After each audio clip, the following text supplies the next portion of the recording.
Good afternoon, everybody. Buenas tardes, soy Karim Berkouk de la Comisión Europea y voy a hablar sobre lo que estamos haciendo en la política de investigación para condiciones como el dolor crónico. Ya van a ver lo que hacemos a nivel de comisión en lo que tiene que ver con la investigación e innovación. Soy el director adjunto de la unidad que tiene que ver con las enfermedades no comunicables y el reto de la vejez en salud. En esta diapositiva estamos hablando, cuando hablamos de las enfermedades no comunicables, esto es el reto principal. Hay 86% de muertes que tiene que ver con este tipo de enfermedades. Son enfermedades crónicas y esto que quiere decir en la práctica es esto va a seguir adelante en toda la vida una vez que empieza, y estos son enfermedades crónicas que hay que soportar para todo el resto de tu vida. Además, la sociedad cada vez es más anciana y con una comunidad más anciana tienen más enfermedades de este tipo, y además el coste de la salud, del cuidado, hay más problemas porque cada vez cuesta más y no pueden llegar con todos estos gastos. También hemos mencionado la falta de igualdades que ya hemos hablado esta mañana. Y esto no solamente tiene que ver con los países diferentes o con las regiones, incluso entre las mismas ciudades, porque a veces en una ciudad, en un sector de la ciudad hay este cuidado y en otra parte menos. Estos son retos cuando preparamos nuestros programas de investigación. ¿Cómo funciona este programa? Tenemos un marco principal para el año 2020, y esto es el marco para entra en el tercer presupuesto con 80.000 millones para 7 años. Esto es el programa número 8, empezó en los años 80 y está estructurado entre los 4 pilares principales. El pilar de la ciencia, después los retos de sociedad, donde hay varias investigaciones, con un presupuesto de 31.000 millones. La salud no está solamente en el reto de la salud. Si uno mira el primer pilar, hay 4 subcategorías en el primer pilar. Cada uno de este subgrupo entra en varios otros grupos para utilizar estos fondos en cualquier tipo de investigación, y si llegan al final, entonces tendrán la propia financiación. Entonces no hay ninguna prescripción anterior para hacer investigación. Entonces hay propuestas cada año, e incluso si uno le llega en un año particular, entonces puede mejorar para el año siguiente. Entonces, en la ciencia excelente hay 4 grupos, un consejo que dirige por científicos y definen los tópicos, los temas que van a estudiar, y hay también Marie Skłodowska-Curie. Este es el objetivo, es para la formación en Europa y fuera de Europa, y está hablando aquí de la formación para disponer de las mejores capacidades. Después hay las tecnologías emergentes, nuevas ideas que normalmente no reciben fondos en este tipo de programa, porque a veces son bastante conservadores y también hay infraestructuras de investigación en donde tenemos biobancos, MRI, etcétera, datos de este tipo que tenemos a nivel europeo. En el segundo pilar, el liderazgo industrial, tenemos la manufactura y también tenemos los que son los pymes, y una tercera parte del presupuesto viene dirigido a la investigación dedicada. Y hay también investigación en dolor en este tema. Y últimamente estamos saliendo del sistema tradicional y damos préstamos, más bien y la idea es de, si uno tiene una idea que tiene muchos riesgos, hay esquemas que podemos dar dinero y solamente vamos a utilizar esto si tiene éxito. Si no tiene éxito, hay que pagarlo quien se presenta esto. Después tenemos los retos de la sociedad.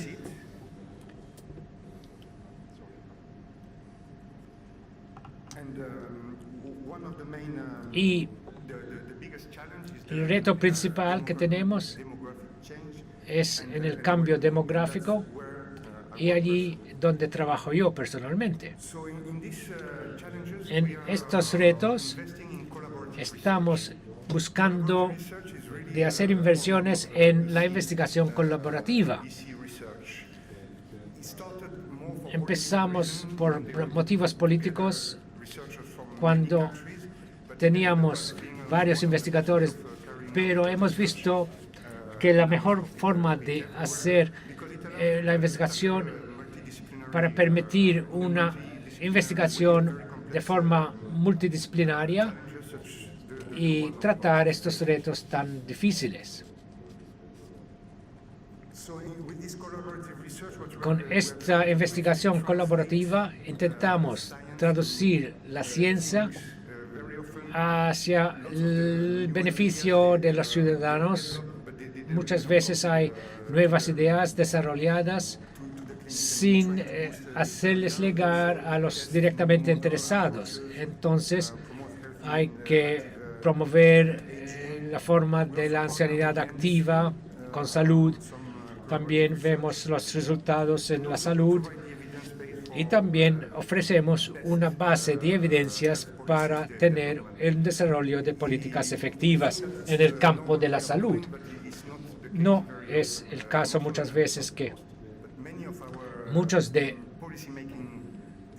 las decisiones que tomamos en política no se basan en evidencia, y estamos intentando de ofrecer pruebas con evidencias. ¿Cómo resulta todo esto en la investigación sobre el dolor? ¿Cómo se genera el dolor y si podemos prevenir este proceso, parar o modularlo, bloquearlo? Y también lo que significa el dolor crónico, cómo empieza y cómo progresa. Y en la investigación intentamos comprender el mecanismo que está por debajo de este dolor y también desarrollar la diagnóstica y el tratamiento. Entonces, identificar biomarcadores, circuitos del cerebro, otros mecanismos neurobiológicos, y establecer una herramienta diagnóstico más confiable, más rápido. También tomar en cuenta los pacientes a alto riesgo y también identificar lo que pueden utilizar los medicamentos y preparar una respuesta a los medicamentos que utilizamos.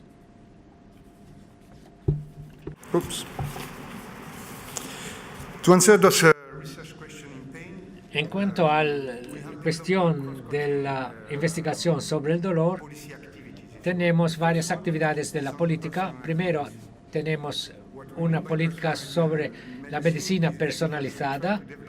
Intentamos desarrollar la medicina en base de los síntomas y de los sentimientos, que pueden sacar información de la genética, de partes psicológicas, también biopsias. Está basado en datos concretos. No se trata de tener una terapia para cada paciente, sino para disponer de una estratificación de los pacientes para asegurar un cuidado particular. En este momento estamos preparando un orden del día con los Estados miembros para... Evidentemente parece una enorme suma de dinero, 80.000 millones, pero evidentemente está todo pagado en los Estados miembros. Y un objetivo principal de estas actividades es de poner en la práctica toda la investigación que se está haciendo de una manera para mostrar que ofrecer los medicamentos a los que realmente necesitan y de esta manera ahorrar dinero. Hemos hecho varias pruebas sobre el cáncer en donde el tratamiento que se daba sobre la genética particular, en 47% de los casos la quimioterapia era totalmente inútil. Entonces se podría ahorrar mucho además del bienestar del paciente. Hay que demostrar todo esto, que podemos ahorrar dinero con toda esta investigación en este sistema de salud. El segundo punto que estamos desarrollando es el Big Data. Hemos mencionado Big Data esta mañana. Hoy en día generamos una cantidad enorme de datos para llegar a unos puntos particulares y a las varias iniciativas y para asesorar el proyecto que tenemos por delante. Tenemos muchos datos en este tema y estamos generando datos del mundo real y evidentemente la investigación, como se dijo esta mañana, hay que seguir con experimentos, con testing y con pruebas clínicas para llegar al final al paciente. Pero una vez que llegue al paciente, ahí queda, y con estos datos reales en el mundo real, entonces podría resultar para monitorear mejor todo el proceso. Y esto es una interacción constante entre los datos reales y las investigaciones. Pero esto no es suficiente para disponer de un enfoque específico para combinar todos estos datos y implicar todos estos datos para juntarlos todo junto. Es un proyecto, es un European Science Cloud. Este proyecto en el cual queremos poner todos los datos de nuestros proyectos, y hay una enorme cantidad de datos, y para estar en un cloud, y de esta manera se podría acceder a estos datos y ponerlo de forma estándar y comunicar uno con otro. Y esto es un reto muy ambicioso. Y la última parte que estamos desarrollando es el enfoque de los pacientes. Hubo un estudio hace unos años cuando se preguntó a los médicos y a los investigadores qué intentan conseguir con los pacientes, y la definición, 80% decía que estaba buscando un resultado, una solución para la enfermedad. Y después 80% decía que es eliminar el dolor. Entonces,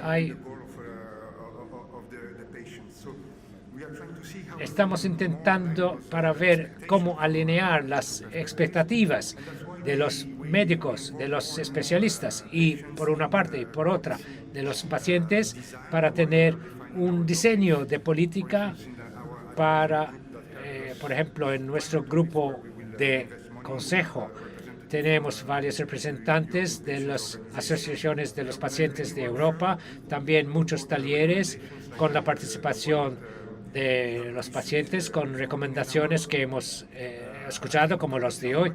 También los temas de Horizon 2020 están más centrados sobre los pacientes.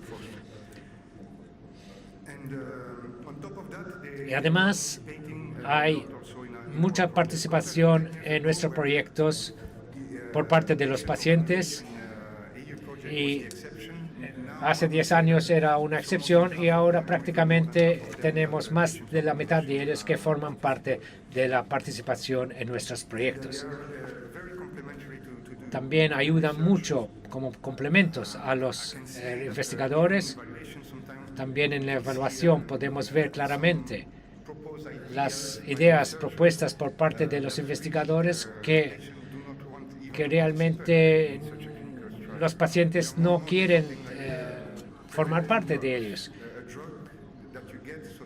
Entonces, hay, por ejemplo, algún tipo de medicamento que para no desarrollar una enfermedad.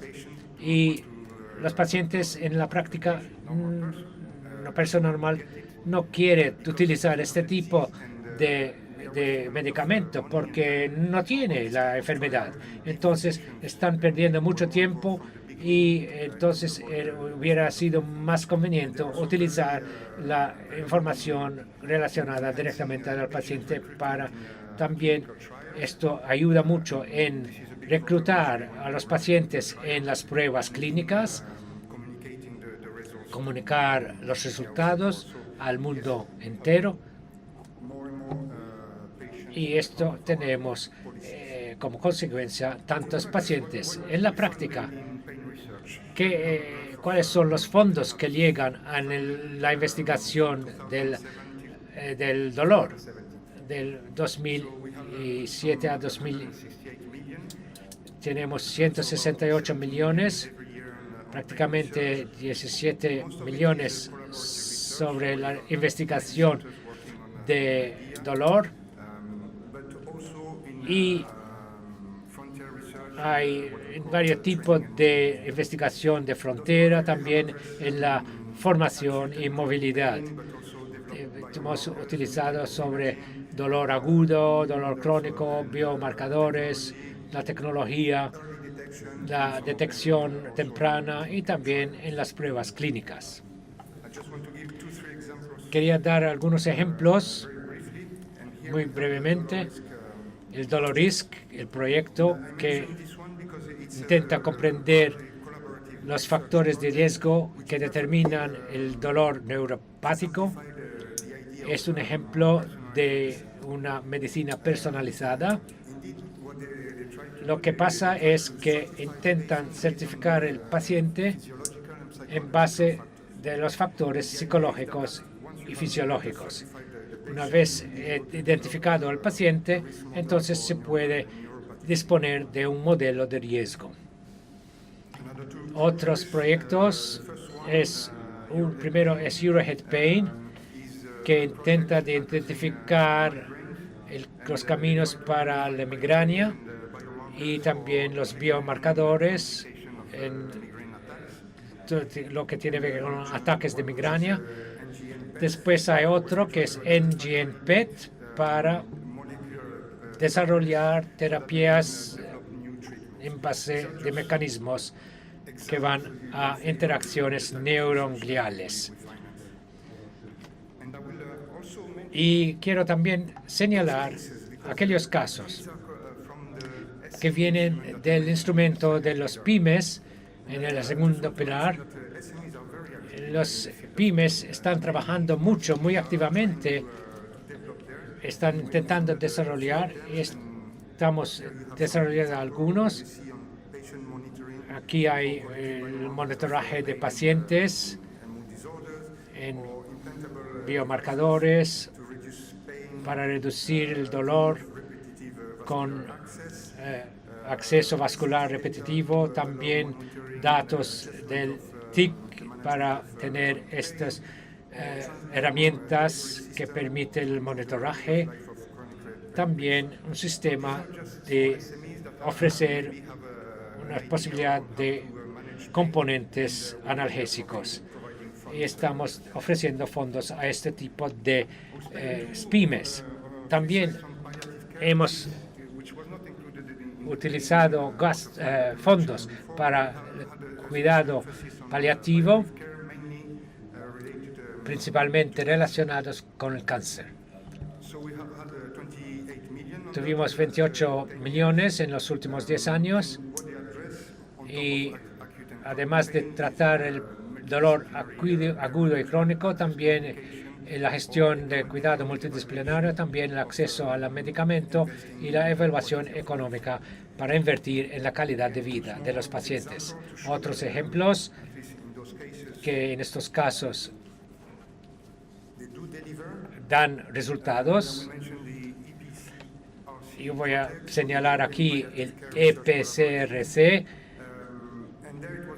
Esto fue una investigación principal en el cuidado paliativo con una clasificación internacional de biomarcadores, y esto permitió disponer de evidencia a las líneas directrices de utilizo de opioides en la cura paliativa. Otro proyecto también trata de opioides.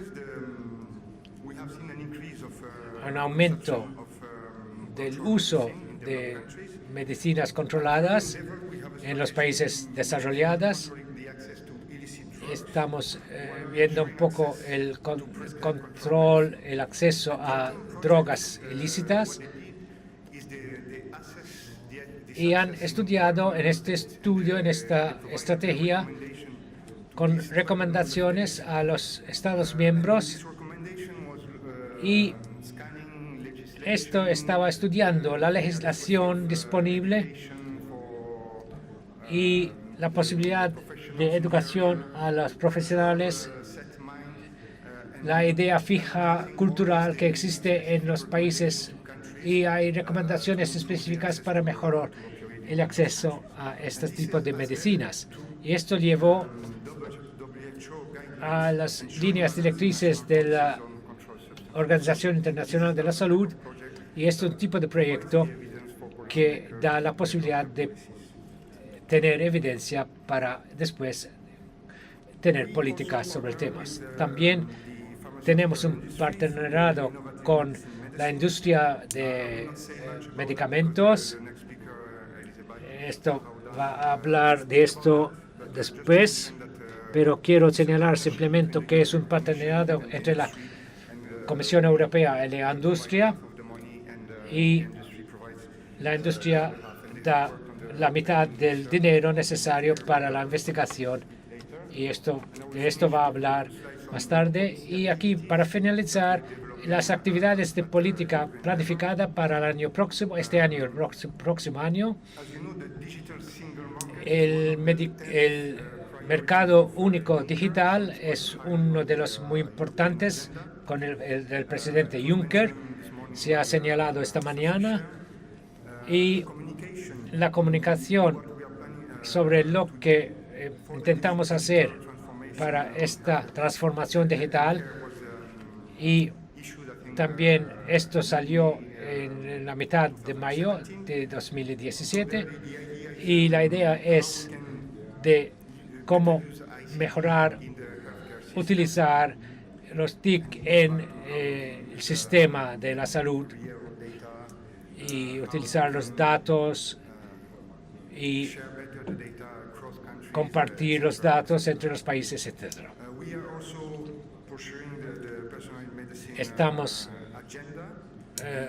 señalando y empujando este orden del día para el 2017 para tener la medicina personalizada, no solamente en Europa, sino también con otros países en los Estados Unidos,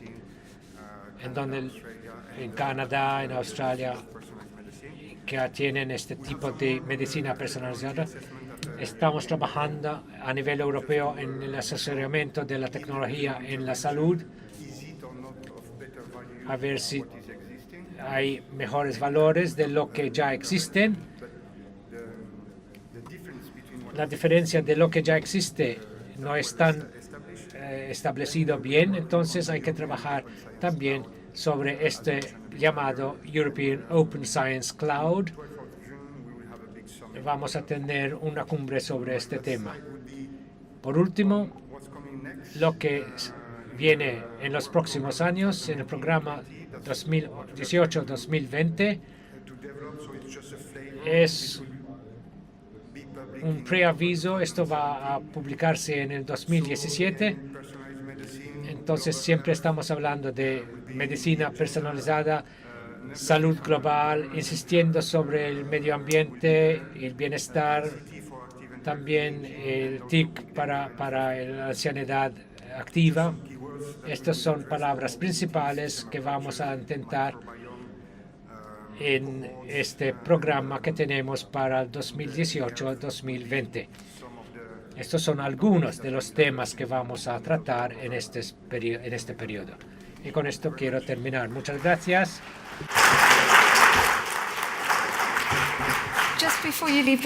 Entonces, antes de dejar el podio, si se puede amplificar un poco el concepto del préstamo, de la hipoteca. Hay a lo mejor algunos ejemplos de algunos proyectos que pueden ser financiados.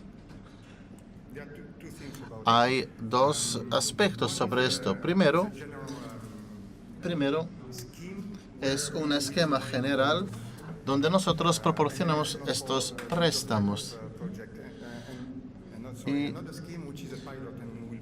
Y un esquema que por el momento es para enfermedades con infecciones, que puede ser ampliado porque ahora no hay bastantes inversiones. Aquí no tengo los nombres porque no es lo que gestionó. Hemos tenido como 10 proyectos financiados con este riesgo. Tal vez puedo proporcionar la página web y después lo que se está pasando ahora, que si el esquema funciona bien y si podemos ampliar este esquema. Y esto con el FP9 y estamos evaluando todas las opciones. Y esto va a ser parte de esta evaluación.